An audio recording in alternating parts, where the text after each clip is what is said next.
안녕하세요. 생명의 흐름입니다. 이번 주는 2020년 가을 장로들과 책임 형제들을 위한 국제훈련 메시지 4번에 왔습니다. 메시지 4번의 제목은 주님의 임박한 두 번째 오심을 위해 주님의 위임을 수행하고 주님께서 주신 은사들을 사용하는 것에서 신실하게 봉사함입니다. 이번 주는 정찬수 형제님과 함께 하겠습니다. 안녕하세요. 안녕하세요. 네, 이번 주는 메시지 4번입니다. 네. 메시지 4번은 우리가 노예로서 주님의 위임을 수행하고 은사들을 신실하게 사용하는 것에 대해 말하는데요. 네. 이것에 대해 교통 부탁드리겠습니다. 네. 말씀하신 것처럼 이번 주는 주로 임박한 주님의 두 번째 오심을 위해서 주님이 위임한 그런 위임을 수행하고 주님께서 주신 은사들을 어떻게 사용하는 것에서 신실하게 봉사하는 것에 관한 것입니다. 특별히 마태복음 24장과 25장에 나와 있는 신실하고 현명한 노예, 또 그 노예들에게 준 영적인 기능, 즉 영적인 달란트를 어떻게 사용했는지에 관해서 그에 따른 상을 받고 그에 따른 징계를 받는 것에 관한 말씀입니다. 아멘. 이 메시지는 두 개의 중점인 두 개의 로마 숫자가 있습니다. 로마 숫자 1번은 마태복음 24장 45절부터 52절까지 해서 우리가 주님의 위임을 수행하는 봉사, 즉 하나님을 그분의 집안 식구들에게 양식으로 나누어주는 봉사에서 반드시 신실해야 하며 그럴 때 오는 왕국에서 그리스도를 우리의 보상으로 얻을 수 있다는 것을 계시합니다. 다른 사람들을 먹이기 위해 주님을 우리의 영적인 양식으로 누리려면 우리는 반드시 그분의 말씀으로 기도하고 그분의 말씀을 읊조리면서 그분의 말씀을 주의 깊게 상고하는 것을 통해서 이 말씀을 맛보고 먼저 누려야 합니다. 아멘.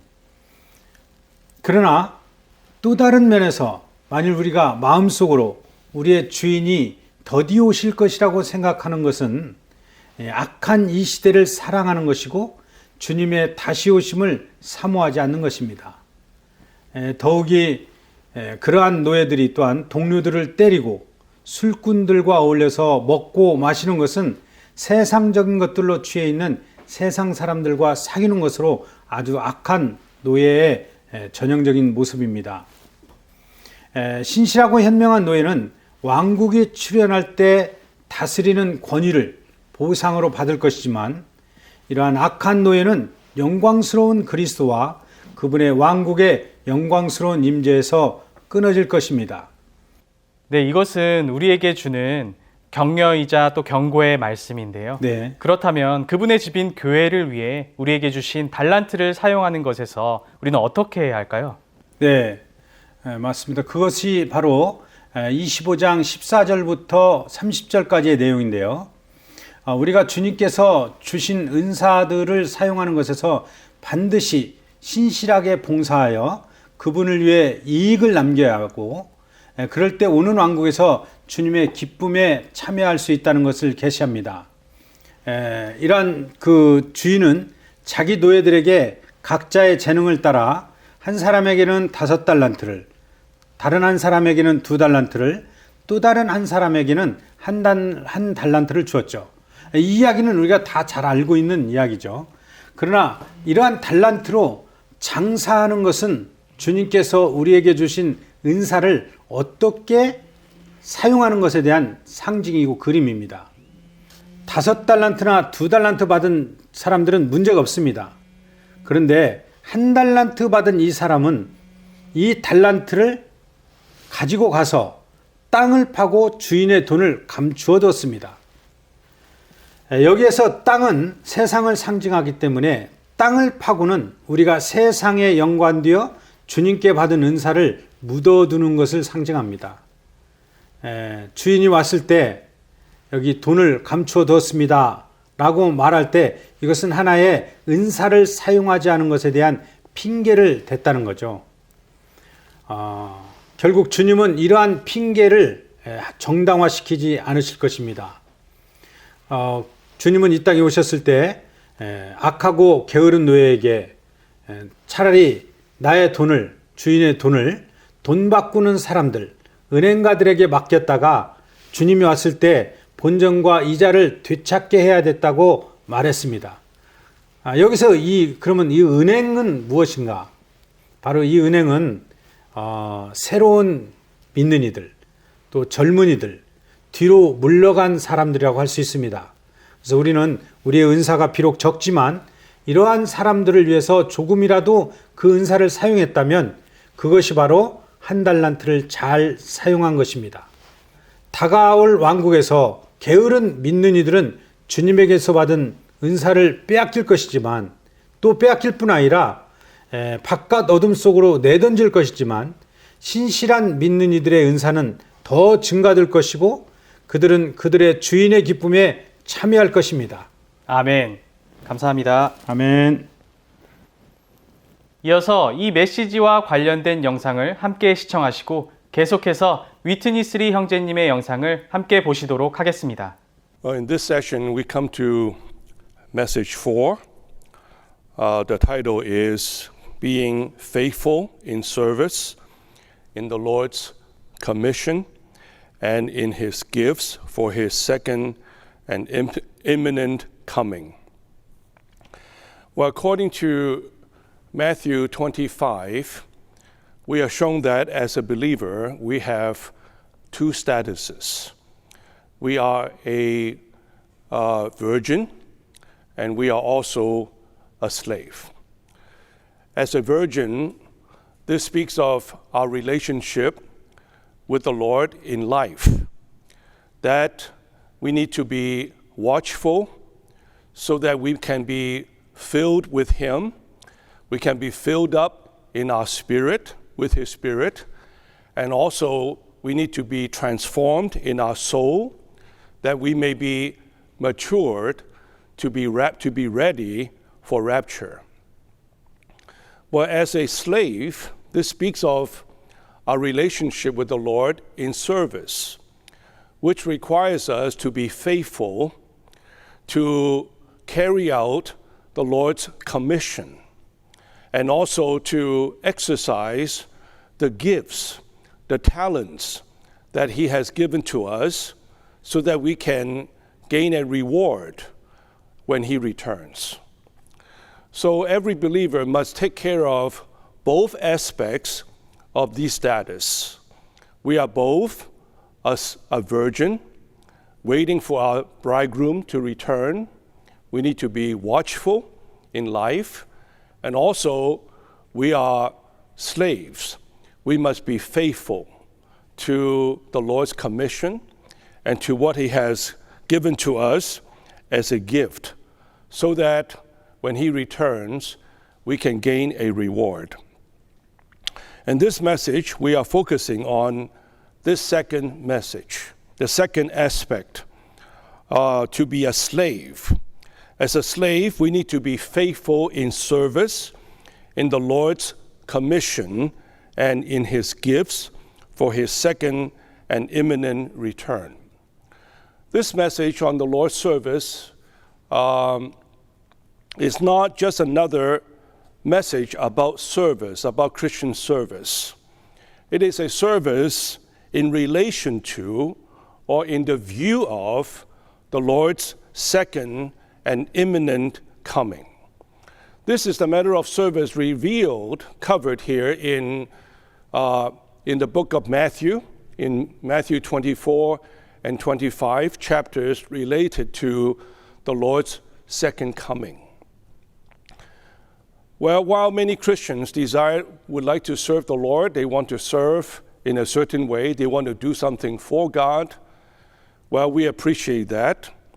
However, there is a particular service the Lord is looking for in relation to His second coming. I would say even this is the service the Lord needs to prepare for His coming. He is coming back for the bride, for the built-up body, as a new man. Our service must have this in view.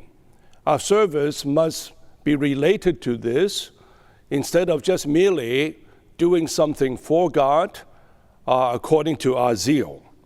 So this is something quite particular in this message. Now, the first Roman numeral says Matthew 24:45 to 51 reveals that we must be faithful in service in the Lord's commission to give God as food to the members of his household so that we may win Christ as our reward in the coming kingdom. Like I said, there are many Christians, they want to serve the Lord, but they want to only serve according to what they see the needs are, what they see as convenient to them, or according to their own burden, according to their way.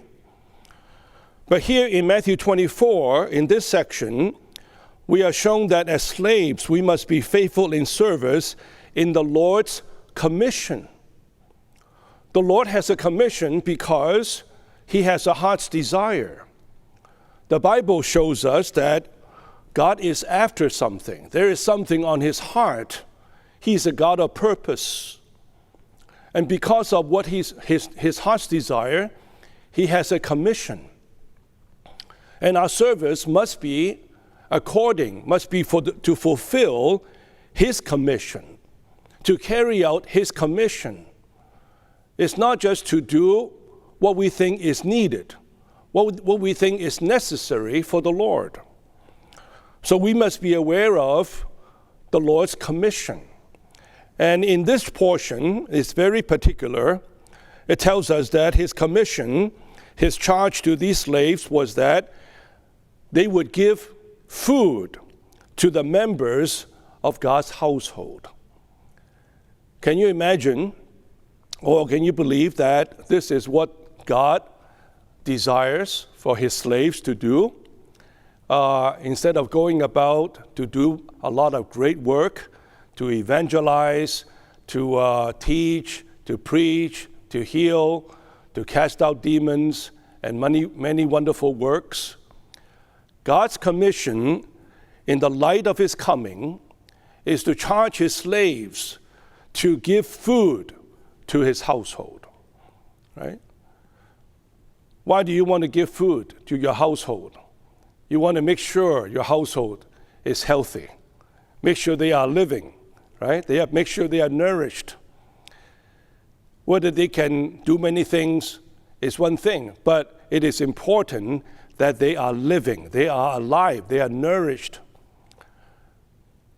So in this portion of the word, I hope that we would be impressed by this point, that God's commission to us as his slaves, in the light of his return, is to feed, is to give food to the members of God's household, so that we may win Christ as our reward in the coming kingdom.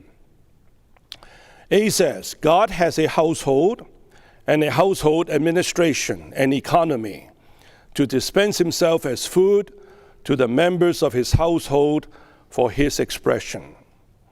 The Bible shows us our God is a God of purpose, and he planned this purpose according to his oikonomia, economy, which means a household administration, a household management.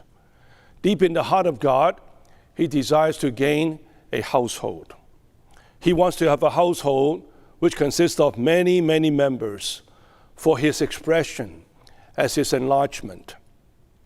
And over this household, there needs to be a kind of an administration, a kind of management to make sure all the members of the household are properly taken care of, especially in their food supply, that no one is famishing, no one is dying. All the members are well nourished for God's expression. So this is this service is in relation to God's gaining a proper and healthy household, which is related to his economy. B says, God has set faithful and prudent slaves over his household as household administrators, stewards, channels of supply to give his people food at the proper time. God has a great household composed of many members, and God also has a rich storage of food. With him, there's no shortage. But there is the consideration of who is going to distribute the food. There are the needy ones. There is the rich supply. But who is going to transmit all these rich supply to the needy ones? So in the New Testament, we are shown that God called out his believers and charged them to be slaves, to be prudent, faithful slaves over his household, to make them stewards, channels of supply, to give his people food at the proper time. Praise the Lord. Amen. The Apostle Paul, at the writing of this book, he was not disappointed. He was triumphant. Amen. He declared that I have fought the good fight. Amen. And I have finished my course. And I have kept the faith. Amen. That means yes, have the entire New Testament economy of God. Amen. Right? Amen. Now we understand what does it mean that I have kept the faith. Amen. It means I have kept the entire New Testament economy of God. Amen. I have kept the faith concerning Christ. Amen. As the embodiment of God and the mystery of God, and the church as the body of Christ and the mystery of Christ. Amen. I hope that most of you young saints may pick up the burden in this dark age to go out to preach such a word. Amen. In season or out of season. Amen. We all have to be charged solemnly. We all have to receive such a solemn charge before God and before the one who is going to judge everyone. Amen. To judge the living in Matthew 25, right, at the throne of his glory, and to judge all the Christians at his judgment seat. The last day, he will judge all the dead on the white throne. We must tell people, he will be the judge. Right. When he comes back, he'll be the judge, right, to everybody. Right. Not only to the outsiders and believers, but also to all the believers. Matthew 25 also tells us when he comes back, he will call all his servants to him to make an account with him. Someday, you and I, we all will be there to make a clear account with him. Right. Whether he will say, good servant, or he will say, slothful one. Where will he go? I don't like to say, let the word out of the mouth of the righteous judge tell you, where will you go? Hallelujah. Amen. This is solemn matter. Amen. So Paul says, I solemnly charge you by his appearing. Amen. Don't think that will be a rapturous time. It will be a solemn time. Right. His appearing will be something solemn to us. I charge you solemnly, Timothy, by his appearing and by his kingdom. His appearing and his kingdom will not be both something critical, serious, solemn to us, Paul would not charge solemnly in this way. I tell you, he is appearing, and his kingdom will be quite a solemn thing to us. We ought to realize this.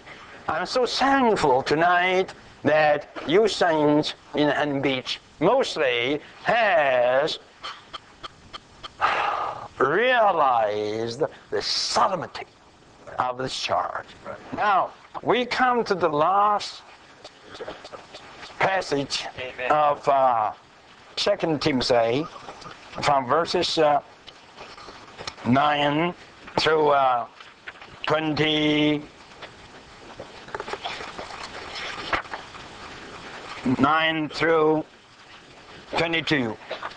Verse 9 says, "Be diligent to come to me quickly." Amen. This is a very loving and intimate word. Amen. Such a word could only be given to such a loving and intimate one. Timothy was so intimate, so close to Paul. Why be diligent to come to me quickly? For there was a reason. For Demas, who was my co-worker, has forsaken me,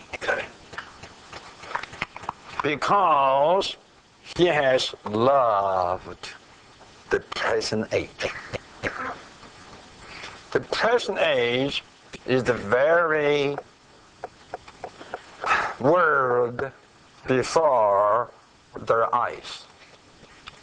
The present age is just the word before your eyes. I tell you, when you go to the department stores, you see all the things are worldly. Right away, those things become the present age to you. The word cosmos is composed with many ages. It's many ages, right? Before 1960 in the USA, there was an age. The 60s, there were another age. Nearly in USA, every decade is an age. You add all the ages together, you have the word. What the present age? Just the very word right now before your eyes, attracting you, tempting you. That is the present age. Demas loved such a part of the word. Probably history is right, because tell us Demas came from Thessalonica.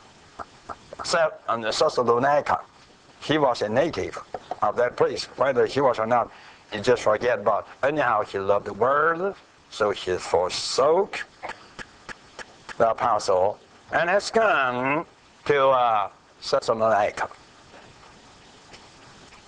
I tell you, these two verses give us a clear view of this. Could you see this? Some, maybe not too many, at least few, due to the decline and due to the attraction of the present age, they left the apostle. You have to see the contrast in these two matters. Loving the Lord's appearing and loving the present age. Could you see this? In verse 8, you have the loving of the Lord's appearing. In verse 10, you have the loving of the present age. This divides us. If you and me, we all love the Lord's appearing, we would side with the Lord. We would take side with the Lord. If we love the present age, we take side with the world, which Timothy did. Am I right? But anyhow, don't be persons like that. In other words, don't have any action and don't wear any clothing in a gray color. Hard for people to tell whether you are white or you're black. You better wear a clothing white or black. You better act and behave yourself either in white color or in black color. I think no one would doubt about Timothy whether he was a genuine believer or what. You may say, why the Christendom in 2 Timothy is called a great house? In the great house, not only gold and silver vessels are useful, even wood and earthen are useful. Am I right? Do you like to be used by God as a wooden and earthen vessel? Sure, I don't. I like to be used by God in His apartment house. And this is the house of God, not the great house. So it's hard. It's hard for us to draw the boundary. No boundary to it. Only the Lord knows. 은사를 사용하여 기능을 발휘하는 데 신실함. 마태복음 25장 14절과 15절은 이렇게 말합니다. 천국은 마치 타국으로 떠나면서 노예들을 불러 자기 소유를 맡긴 어떤 사람과 같습니다. 그가 노예들에게 각자의 재능에 따라 한 사람에게는 5달란트를, 다른 한 사람에게는 2달란트를, 또 다른 한 사람에게는 1달란트를 주고서 타국으로 떠났습니다. 여기서 주님께서 5달란트, 2달란트, 1달란트를 언급하신 것은 매우 의미심장합니다.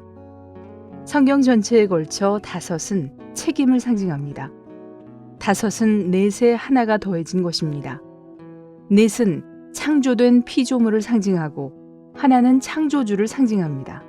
그러므로 넷 더하기 하나는 피조물이 책임을 지기 위해 창조주께서 더해지셨다는 것을 뜻합니다. 본래 우리는 넷이었습니다. 그러나 우리 안에 들어오신 그리스도를 받아들임으로써 우리는 더 이상 넷이 아닙니다. 5이 되었습니다. 그러므로 우리는 책임을 져야 합니다. 주님은 달란트를 언급하시면서 5달란트부터 말씀하셨는데 이것은 5이 책임을 상징하기 때문입니다. 그런 뒤에 넷은 생략하십니다. 이것은 우리가 다시 넷으로 돌아갈 수 없기 때문입니다. 마찬가지로 우리는 3일 하나님을 상징하는 셋도 될 수 없습니다. 2은 증거를 상징합니다. 생명의 모든 기능은 다 증거이며 증언하는 것입니다. 사람에게는 2 어깨와 2 팔과 2 손과 2 귀, 그리고 2 눈이 있습니다. 모든 것이 둘로 이루어져 있습니다. 이것은 균형과 증거와 기능을 위한 것입니다. 하나는 완전한 단위를 상징합니다. 사람의 몸도 전체적으로 보면 하나입니다. 주님께 받은 것이 아무리 작아 보여도 이것은 완전한 한 단위입니다. 마태복음 25장 16절부터 18절까지에는 중요한 2가지 단어가 나옵니다. 주님께서 5달란트와 2달란트를 가진 노예들에게 사용하신 단어는 장사입니다. 1달란트를 가진 노예에게는 파다라는 단어를 사용하셨습니다. 5달란트를 가진 노예가 장사하러 갔고 2달란트를 가진 노예도 역시 장사하러 갔습니다. 그러나 1달란트를 가진 사람은 땅을 파고 주인의 돈을 감추어 두었습니다.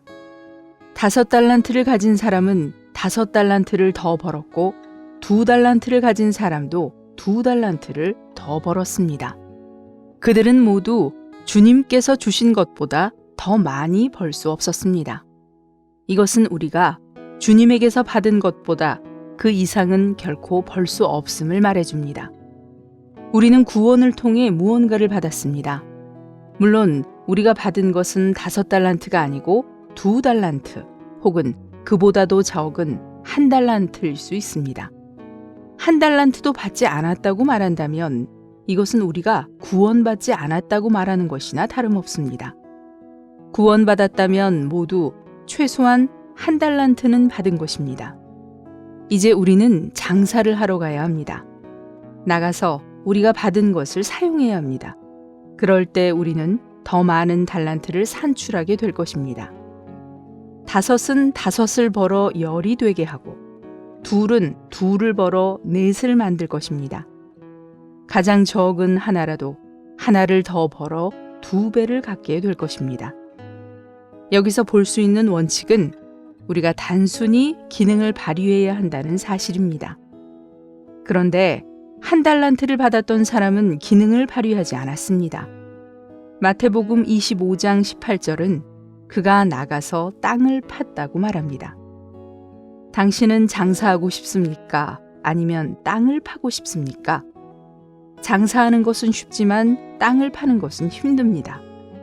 기능을 발휘하지 않는 많은 형제 자매들은 매일 고된 삶을 이어갑니다. 장사를 하는 대신 땅을 파기 때문입니다. 땅을 파는 사람은 하늘이 아닌 땅에 자신의 달란트를 감추기에 급급합니다. 많은 그리스도인들이 기능을 발휘하지 않는 이유는 자신이 가진 것을 감추기 때문입니다. 학교에 가서도 주님에게서 받은 것을 사람들에게 말하지 않고 교회 집회에서도 마찬가지입니다. 늘 주님에게서 받은 것을 감추기만 합니다. 여기서 볼 수 있는 원칙은 우리가 가진 기능을 마땅히 사용해야 한다는 것입니다. 우리가 정상적이라면 주님께 받은 것을 사용해야 합니다. 우리는 어린 지체든 새신자든 모든 성도들을 격려하여 주님에게서 받은 것을 감추지 않고 사용하게 해야 합니다. 1달란트를 가진 사람은 주인님은 심지 않으신 데서 거두시고 키질하지 않으신 데서 모으시는 마음이 굳은 분이신 줄 알았으므로 라고 말했습니다. 이 말은 맞는 말입니까? 틀린 말입니까? 한 면에서 주님도 악하고 게으른 노예야, 내가 심지 않은 데서 거두고 키질하지 않은 데서 모으는 줄 알았으면 이라고 말씀하시면서 그의 말을 인정하셨습니다. 그러나 사실 악한 노예의 말은 틀렸습니다. 왜냐하면 주님께서 이미 그에게 1달란트의 씨를 심으셨기 때문입니다. 그러나 주님은 그 노예와 언쟁하지 않으셨습니다. 그저 그분의 말씀을 인용하여 악한 노예를 유죄 판결하셨을 뿐입니다. 27절은 너는 마땅히 내 돈을 돈 바꾸는 사람들에게 맡겼다가 내가 돌아왔을 때 본전과 이자를 되찾게 해야 했다 라고 말합니다. 여기서 주님께서 말씀하신 돈은 그분께서 심으신 씨를 의미합니다. 악한 노예는 주님의 씨, 곧 그분의 돈을 돈 바꾸는 사람들에게 맡겨 이자라도 얻었어야 했습니다. 달란트의 비유는 우리 모두가 단순히 기능을 발휘해야 한다는 것을 계시합니다. 우리 중에서 교회의 일부 책임 형제들도 이런 잘못된 관념을 갖고 있습니다. 그들은 이 형제들과 자매들은 어떻게 일해야 하는지를 모릅니다. 그러니 이들이 일을 하게 해서는 안 됩니다. 우리가 대신 해줍시다 라고 말합니다. 이것은 잘못된 원칙입니다. 어머니들은 내 아기는 어떻게 걷는지 모르니 걸으라고 하지 마세요 라고 말하지 않습니다. 어머니들은 자녀를 걷게 할수록 더 잘 걸을 수 있음을 압니다. 어머니들은 자녀가 걸을 수 있도록 계속해서 격려하고 자녀를 붙잡아주며 조금의 도움을 줍니다. 자녀가 전혀 걸을 줄 모른다면 최소한 기어다니도록 격려합니다. 그러면 결국 기어다니는 것을 통해 걷는 법을 배우게 됩니다. 교회에서 책임 형제들은 반드시 성도들이 기능을 발휘하도록 격려해야 합니다. 그들이 기어다니도록 놓아두십시오. 그러면 걷는 법도 배우게 될 것입니다. 그들이 무언가를 잘못 행할까봐 염려하지 마십시오. 그들은 무언가를 잘못하더라도 이를 통해 더 많은 것을 배울 것입니다. 우리는 모두 실수를 통해 배웁니다. 우리는 새로 구원받은 사람들이 기능을 발휘하도록 도와야 합니다. 어떤 사람은 자신이 잘못 기도할까봐 두려워서 기도하지 않습니다. 그럴 때 그들은 기능을 발휘하는 법을 결코 배울 수 없습니다. 그들은 기도해야 하고 기능을 발휘해야 합니다.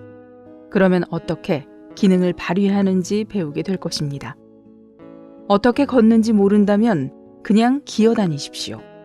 기어다님으로써 어떻게 걷는지를 배우게 될 것입니다.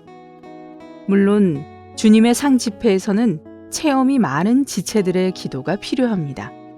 하지만 영적인 아기들도 아기가 말하듯이 무언가를 말해야 합니다.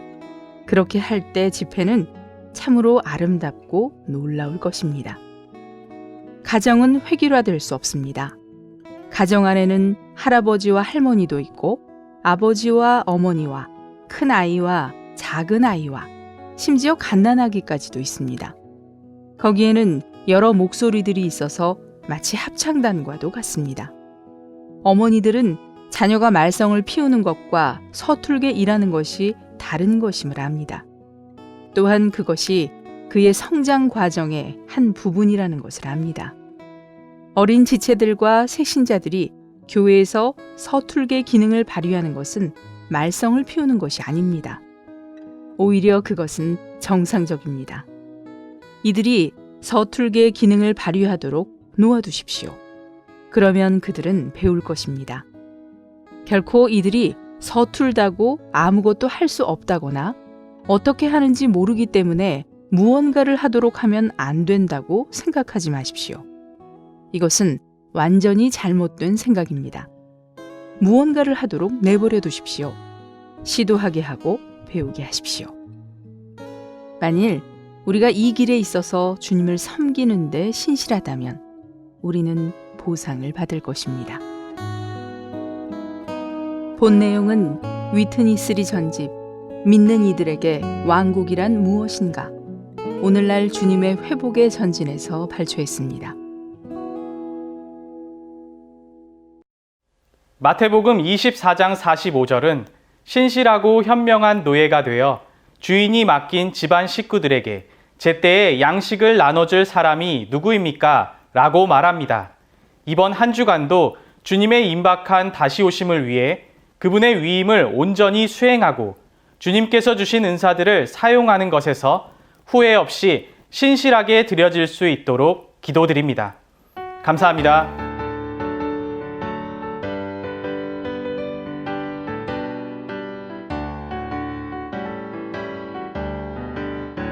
신부 맞이하려고 주님 속히 오시니 빛나고 깨끗한 옷 입으라. 많은 고난 거칠 때 생명인 주 입으라. 의로운 행실의 옷 입으라. 예비해 예비해 예수 결혼잔치 때를 예비해. 온 생명 부인하고 그 영 적용한다면 자격 충분히 얻어 예비돼. 여분의 기름 가진 처녀들을 만나러 주님 다시 오시니 예비해. 자아 처리함으로 대가 지불하여서 그릇에 매일 기름 채우라. 예비해 예비해 예수 결혼잔치 때를 예비해. 온 생명 부인하고 그 영 적용한다면 자격 충분히 얻어 예비돼.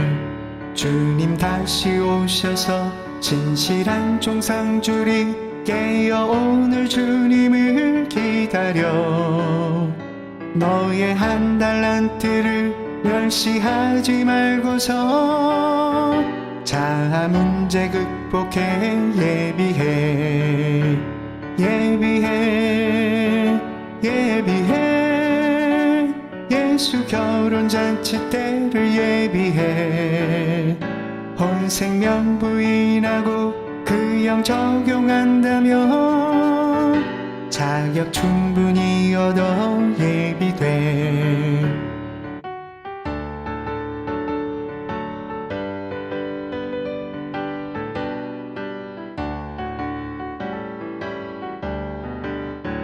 주님 속히 오셔서 첫 열매 거두리니 덜 익지 않게 오늘 성숙해 땅에 물기 마르게 너의 혼을 부인해 자아 죽어야 오늘 성숙해 예비해 예비해 예수 결혼잔치 때를 예비해 온 생명 부인하고 그 영 적용한다면 자격 충분히 얻어 예비돼 이기는 이들 위해 주님 다시 오시니 첫째 가는 사랑을 잃지 마 모든 죽음 이기고 사신 주와 하나 돼 목표 향해 신속히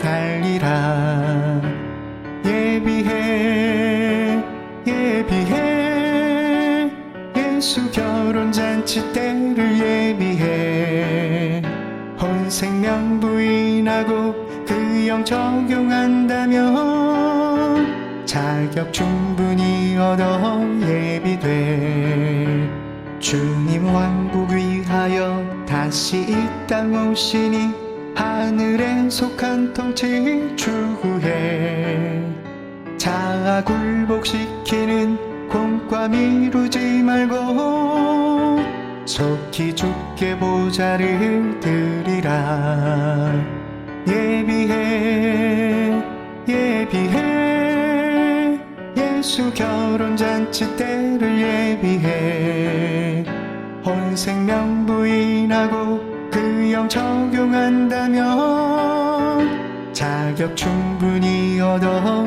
예비돼